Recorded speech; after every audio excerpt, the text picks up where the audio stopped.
I ja sam prošli put postavio pitanje nametanja oblačenja pancirne bluze.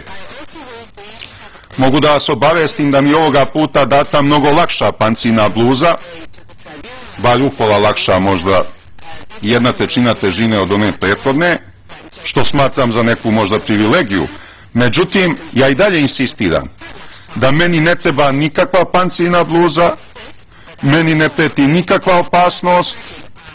Ako ovdje nekome preti opasnost, onda bi pancirne bluze trebali da nose sudije, tužioci, jer ako mene neko ubije, to nije nikakva šteta. Ne daj Bože da ubiju nekog sudiju, to je tragičan gubitak za Ujedinjene nacije, a da ne govorimo o tužilaštvu.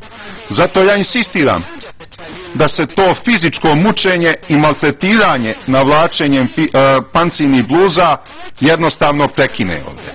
Nikad se nije desilo da je neko napao optuženika u transportu od zatvora do suda, niko nije utvrdio da preti bilo kakva opasnost. Zašto onda, ne samo ja, nego svi ostali ljudi, bez potrebe da se maltretiraju? To je bilo što sam imao za sada. Ukoliko tužilaštvo ne pokrene neko pitanje, pa zadržavam pravo da odmah na to